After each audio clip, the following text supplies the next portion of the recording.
Hi everyone, welcome back to my channel cam solution for you. कैसे हैं students आप सभी?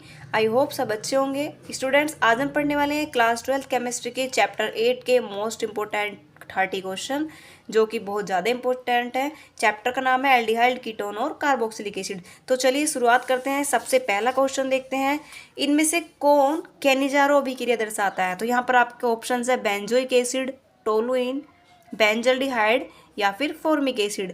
तो स्टूडेंट्स, अगर आपको कैनिजारो रिएक्शन आती होगी तो आप इजीली निशान लगा सकते हैं, समझ सकते हैं कि कौन सा ऑप्शन इसमें करेक्ट होगा। तो मैं आपको बता देती हूँ, बेंजल्डिहाइड मींस एल्डिहाइड जो होगा वो आपका एग्जैक्ट क्वेश्चन होगा। आपने पढ़ी होगी कैनिजारो रिएक्शन, मैं आपको करा के बता देती हूँ एक बार कैनिजारो रिएक्शन किस तरह होती है। देखिए, कैनिजारो रिएक्शन के अंदर आपको फॉर्मल्डिहाइड या फिर एल्डिहाइड लेना होता है। तो एल्डिहाइड की रिएक्शन जब आप सोडियम हाइड्रोक्साइड के साथ में कराते हैं तो आपका मेथिल अल्कोहल निकलता है और साथ में आपका सोडियम फिनोक्साइड निकलता है, ध्यान रखिएगा। तो यहाँ पर देखिए आपका एल्डिहाइड है ना, तो एल्डिहाइड आए, फॉर्मल्डिहाइड आए, बेंजल्डिहाइड आए, आप कुछ भी ले सकते हैं। आप बेंजल्डिहाइड भी ले सकते हैं, C6H5CHO भी ले सकते हैं, C2H5CHO भी ले सकते हैं। तो मेन आपका एल्डिहाइड ग्रुप लिया गया है, तो आप ध्यान रखिएगा। नेक्स्ट क्वेश्चन देखते हैं। ये आपको कोई एक फॉर्मूला दिया गया है, उसका आपसे आईपीसी नेम पूछा गया है।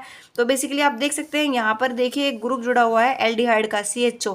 यहाँ पर एल्डिहाइड का ग्रुप जुड़ा हुआ है जिसका सफिक्स क्या होता है? अल होता है। तो आप देखिए 1 2 3 4 5, यहाँ पर 5 कार्बन की चेन है। तो यहाँ पर देखिए डबल बॉन्ड भी आया हुआ है। तो आप देख सकते हैं 5 कार्बन के लिए हमने पेंट लिखा है, सेकंड कार्बन पर डबल बॉन्ड है तो 2 इन अल, और यहाँ पर ग्रुप जुड़ा हुआ है अल। या फिर आप दूसरा नेम भी लिख सकते हैं इसका, कि आप यहाँ पर डायरेक्ट दिए 2 पेंटेनल, पेंटिनल, आप ई लगाना, 2 पेंटिनल भी इसका एग्जैक्ट आंसर होगा।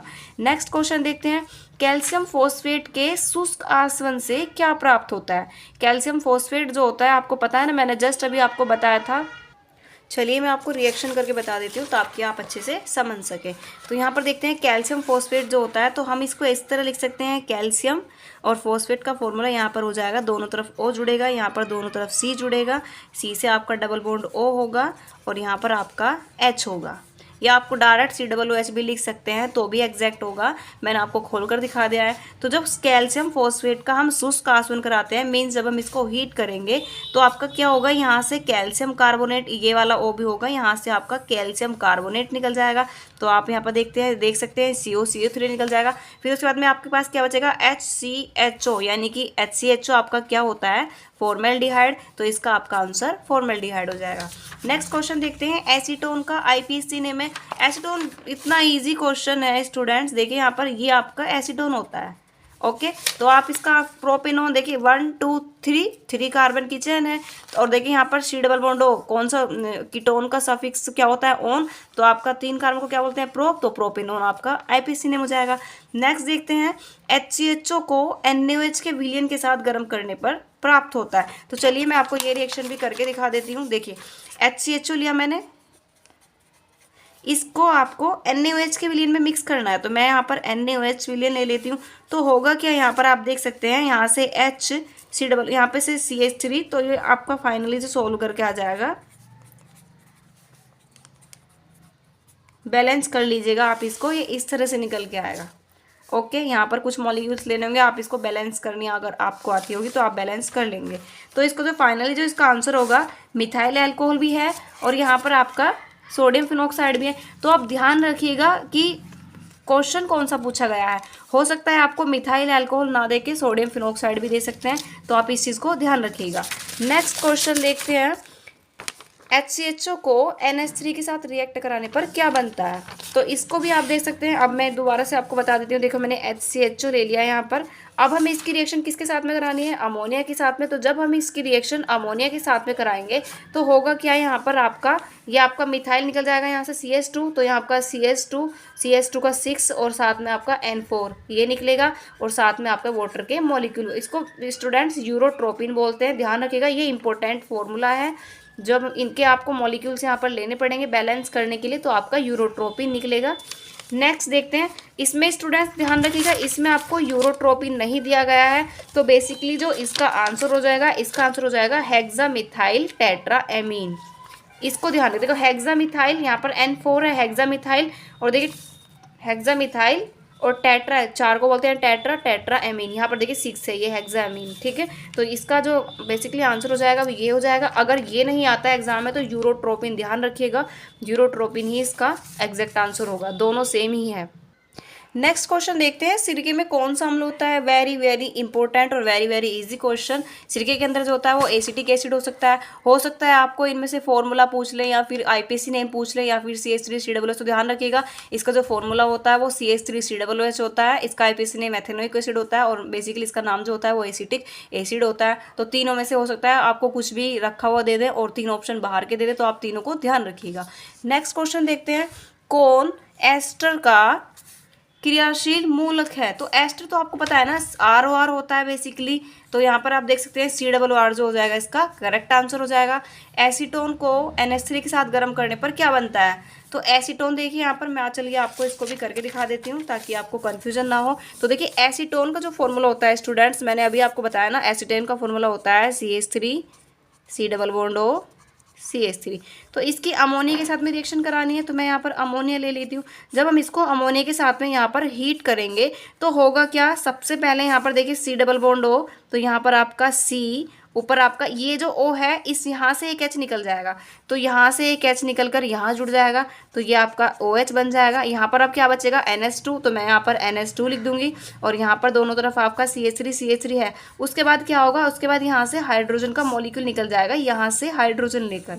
तो जब यहाँ से हाइड्रोजन निकल जाएगा तो यहाँ जो खाली बॉन्ड बचेगा वो बॉन्ड यहाँ पर मूव कर जाएगा। तो जब वो बॉन्ड यहाँ पर मूव कर जाएगा तो यहाँ पर आपका डबल बॉन्ड बन जाएगा और एक आपका H बनेगा, क्योंकि यहाँ पर 2 H है तो यहाँ पर एक ही H लेगा तो H2O निकल जाएगा, तो यहाँ पर हाइड्रोजन बच जाएगा, तो यहाँ पर आपका NH बचेगा और साथ में आपका दोनों तरफ CH3 और CH3 होगा। तो यहाँ पर जो आपको वाटर के मॉलिक्यूल निकलने के बाद में ये आपका फाइनली आंसर बनेगा, जो कि आपका ये है डाईएसीटोन एमीन। इसको डाईएसीटोन एमीन बोलते हैं। नेक्स्ट क्वेश्चन देखते हैं, डिटर्जेंट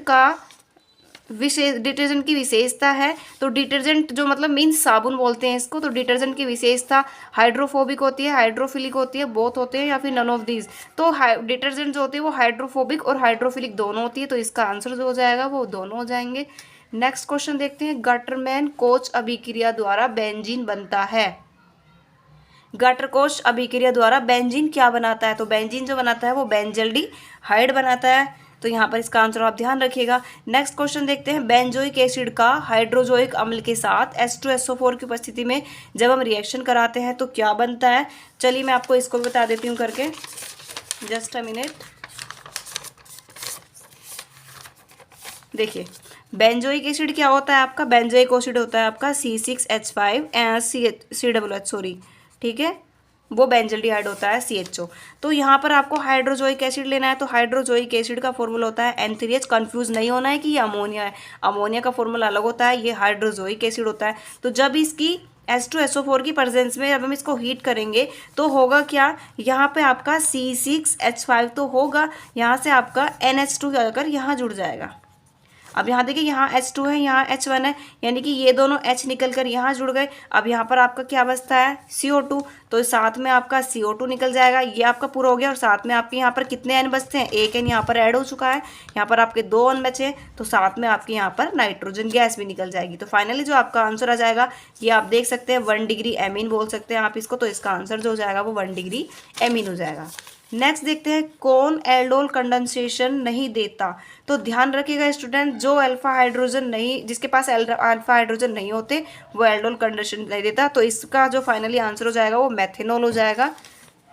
नेक्स्ट क्वेश्चन देखते हैं, RCOCl में हाइड्रोजन जिसकी प्रेजेंस ये लगी हुई है यहाँ पर RCHO प्लस HCl अभी, ये पूरी रिएक्शन जो है ये रिएक्शन क्या है। अगर आपने स्टूडेंट्स रिएक्शन अच्छे से पढ़ ली होगी तो आप इजीली देखकर बता सकते हैं कि ये जो आपकी रिएक्शन है ये आपकी रोजेनमुंड रिएक्शन है। नेक्स्ट देखते हैं, रोजेनमुंड अपचयन द्वारा क्या प्राप्त होता है। तो अभी आपने देखो ये रिएक्शन दिखा रखा है, यहाँ पर देखिए अपचयन हो रहा है, तो यहाँ पर देखिए आप क्या निकल रहा है, CHO एल्डिहाइड, तो इसका बेसिकली सिंपल आंसर जो आपका एल्डिहाइड हो जाएगा। नेक्स्ट क्वेश्चन देखते हैं, मेथिल अल्कोहल का ऑक्सीकरण से प्राप्त होता है। अब बहुत ही इजी क्वेश्चन है, जब आप मेथिल अल्कोहल का ऑक्सीकरण करेंगे कॉपर ऑक्साइड के कॉपर के चूर्ण के साथ में कुछ टेम्परेचर केल्विन पर, तो होगा क्या, फॉर्मल्डिहाइड निकल जाएगा। मैं अगर आप चाहें तो मैं करके दिखा सकती हूँ आपको। यहाँ पर देखिए मेथिल अल्कोहल लेंगे, मेथिल अल्कोहल आपका क्या होता है, CH3OH होता है। तो जब आप इसका ऑक्सीकरण करेंगे तो होगा क्या, आपको कॉपर चूर्ण की प्रेजेंस लेनी होगी, कॉपर के पाउडर की, और यहाँ पर आपको प्रेजेंस लेनी होगी 250 से 3 डिग्री केल्विन तक। तो होगा क्या, यहाँ से आपका HCHO निकल जाएगा और साथ में आपके वाटर के मॉलिक्यूल निकल जाएंगे। आप इसको बैलेंस करके देख सकते हैं। नेक्स्ट देखते हैं, सोडियम सल्फ्यूरिक अम्ल के साथ बेंजल्डिहाइड क्या देता है। बहुत ही आसान क्वेश्चन है, चलिए मैं आपको इसको भी सोल्व करा देती हूँ। देखिए बेंजल्डिहाइड क्या देगा, तो यानी कि हमें बेंजल्डिहाइड लेना है। तो बेंजल्डिहाइड किस तरह से बनाते हैं, ये आपका होता है बेंजल्डिहाइड।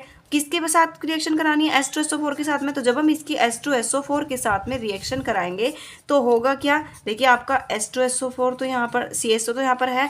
मैंने आपको पीछे बताया था कि जब HNO3 होता है तो NO2 जुड़ता है, और जब HSO4 होता है तो आपका HSO3, या जिसको SO3H भी लिखते हैं, तो वो आपका यहाँ पर HSO3 जुड़ जाएगा। अब आपके पास यहाँ पर वाटर निकल जाएगा सारा। ओके, तो यहाँ पर आप देख सकते हैं ये आपका आंसर आया है। तो यहाँ पर आप देख सकते हैं इसके साथ में यहाँ पर 3 फॉर्मिक बेंजीन सल्फोनिक एसिड, देखिए सल्फोनिक एसिड यहाँ पर ये है 1 2 3 फॉर्मिक। ओके, अब यहाँ देखिए फॉर्मिक अम्ल को H2SO4 के साथ गर्म करने पर कौन सी गैस निकलती है। तो इसका आंसर बेसिकली तो कार्बन मोनोऑक्साइड हो जाएगा। मैं आपको इसको भी सोल्व करा के दिखा देती हूँ, एक सेकेंड। देखिए फॉर्मिक एसिड क्या होता है, फॉर्मिक एसिड होता है आपका HCOOH। ओके, इसको H2SO4 के साथ गर्म करना है, तो मैं प्लस भी ले सकती हूँ, आप प्रेजेंस में भी ले सकते हैं, कोई दिक्कत नहीं है। तो जब आप इसको हीट करोगे तो आपका यहाँ से वाटर का मॉलिक्यूल और साथ में आपकी कार्बन मोनोऑक्साइड गैस निकलेगी। आप बैलेंस करके देख लीजिएगा, यहाँ पर देखो कुछ भी नहीं है। देखिए H2O यहाँ से बाहर निकल गया, कार्बन मोनोऑक्साइड यहाँ से बाहर निकल गई, ये प्रेजेंस है। ओके, तो यहाँ पर आपका बेसिकली आंसर जो हो जाएगा वो CO हो जाएगा। नेक्स्ट क्वेश्चन देखते हैं, परवल क्षार किसके हाइड्रोजन आयन कम कर देता है। तो परवल क्षार यहाँ पर जो इसका आंसर हो जाएगा वो कीटोन का हो जाएगा। नेक्स्ट देखते हैं, कौन सा यौगिक फेलिंग विलयन को अपचयित नहीं करता। तो यहाँ पर इसका आंसर हो जाएगा students ethyl alcohol, ethyl alcohol, acetic acid. Next देखते हैं, कौन शिफ अभिकर्मक के साथ क्रिया द्वारा गुलाबी रंग नहीं देता। ध्यान रखना, नहीं देता। तो इसमें आपका कार्बोक्सिलिक एसिड जो होता है वो गुलाबी रंग देता है, रिएक्शन करी हुई है। बेंजल्डिहाइड भी देता है, एल्डिहाइड तो देता ही देता है, साथ में एसिड भी देता है। तो ध्यान रखिएगा अल्कोहल जो होता है वो कलर नहीं देता। नेक्स्ट क्वेश्चन देखते हैं, रोजनमुंड अभिक्रिया का उत्पाद है। अभी हम जस्ट हमने पीछे सिमिलर क्वेश्चन पढ़ा था, रोजनमुंड अभिक्रिया देखी थी। तो रोजनमुंड अभिक्रिया में एल्डिहाइड निकल के आ रहा था, आपने पढ़ा होगा। तो इसका आंसर जो होगा वो एल्डिहाइड हो जाएगा। नेक्स्ट क्वेश्चन देखते हैं, एल्डिहाइड को कॉपर ऑक्साइड के साथ गर्म करने पर किस रंग का अवशेप प्राप्त होता है। तो जब एल्डिहाइड को कॉपर ऑक्साइड के साथ गर्म करते हैं तो ध्यान रखिएगा लाल रंग का अवशेप प्राप्त होता है। मैं आपको रिएक्शन करके दिखा देती हूँ। तो यहाँ पर आप देखिए, अगर आप एल्डिहाइड लेते हैं, मैंने यहाँ पर RCHO ले लिया, तो जब मैं इसकी कॉपर ऑक्साइड के साथ में रिएक्शन कराऊंगी तो यहाँ पर आपका CU2O निकल जाएगा और साथ में आपका निकल जाएगा RCOOH। तो ये जो आपका होगा ना कुप्रस ऑक्साइड, तो ये आपका रेड होगा, रेड कलर का, ध्यान रखिएगा। ओके, नेक्स्ट क्वेश्चन देखते हैं, हेक्सामेथिलीन टेट्राएमीन का दूसरा नाम क्या है। स्टूडेंट्स अगर आपको याद हो तो मैंने जस्ट अभी आपको बताया था कि यूरोट्रोपिन का नाम ही ये होता है। तो ध्यान रखिएगा, यूरोट्रोपिन का सूत्र क्या होता है, मैंने अभी आपको रिएक्शन भी कराई है। तो ये आपका यूरोट्रोपिन का सूत्र होता है, फॉर्मूला मैं आपको ये बता चुकी हूँ। ये यूरोट्रोपिन का ये दोनों नाम है, ये दोनों फॉर्मूले हैं। ये नेक्स्ट देखते हैं, CH3CN का जब वाटर के साथ में मतलब प्रेजेंट आप जल अपघटन करेंगे तो क्या होगा। तो इसमें आंसर होगा आपका एसिटिक एसिड, यानी कि CH3COOH निकल के आ जाएगा। नेक्स्ट क्वेश्चन देखते हैं, कार्बोनिल समूह पर कार्बन का संकरण होता है।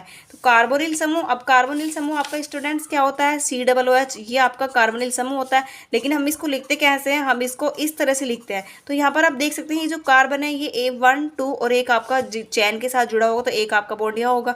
तो 1 sp2 3, यानी कि आपके पास 3 सिग्मा बॉन्ड है, यानी कि आपकी जो हाइब्रिडाइजेशन होगी वो sp2 होगी। तो यहाँ पर आप देख सकते हैं sp2 इसकी हाइब्रिडाइजेशन है। नेक्स्ट देखते हैं कौन सबसे प्रबल अम्ल है। तो इसमें देखिए ध्यान रखिएगा, जब जिसके साथ जितने ज़्यादा माइनस आई जुड़ेंगे उसकी जो एसिडिटी पावर होती है वो उतनी ही ज़्यादा होती है। तो इसका जो आंसर हो जाएगा वो ये हो जाएगा। नेक्स्ट देखते हैं कीटोन क्यूप्रस ऑक्साइड के साथ क्या देता है। तो यहाँ पर आप देखिए कीटोन है और यहाँ पर क्यूप्रस ऑक्साइड है। तो जब कीटोन की क्यूप्रस ऑक्साइड के साथ में रिएक्शन कराते हैं तो ध्यान रखिएगा ये दोनों देता है। सॉरी, वो दूसरा क्वेश्चन था। यहाँ पर ध्यान रखिएगा को कीटोन जो होता है वो क्यूप्रस ऑक्साइड के साथ में कोई रिएक्शन नहीं करता, वो दूसरा क्वेश्चन था। तो यहाँ पर इसकी कोई रिएक्शन नहीं होती। नेक्स्ट देखते हैं C6H5COOH HI के साथ में रेड फॉस्फोरस मतलब देता है, रिएक्शन होती है तो क्या होता है। तो जब भी हम बेंजोइक एसिड की हाइड्रोजन आयोडाइड के साथ रेड फॉस्फेट की प्रेजेंस में रिएक्शन कराते हैं तो टोलुइन प्राप्त होता है। मैं आपको रिएक्शन दिखा देती हूँ करके। देखिए C6H5 लिया हमने, C6H5COOH, ओके। तो जब भी हम इसकी HI के साथ में, देखिए यहाँ पर HI है ना, HI के साथ में जब हम इसकी रिएक्शन कराएंगे तो आपका होगा क्या, C6H5CH3 अलग निकल जाएगा। देखिए यहाँ पर टोलुइन ये रहा C6H5H2 के साथ में आपका यहाँ पर यहाँ लिख देती हूँ मैं, साथ में आपके वाटर के मॉलिक्यूल्स निकल जाएंगे और आपका 3I2 आपको बैलेंस करनी पड़ेगी। यहाँ मे बी 4 या 6 समथिंग आएगा, आप बैलेंस करके देख लीजिएगा, ये आपकी फाइनल रिएक्शन है। आई होप स्टूडेंट्स आपको ये वीडियो समझ आई होगी। अगर आपको हमारी वीडियो अच्छी लगी तो प्लीज़ हमारे चैनल को लाइक करें, शेयर करें और सब्सक्राइब करें। Thank you.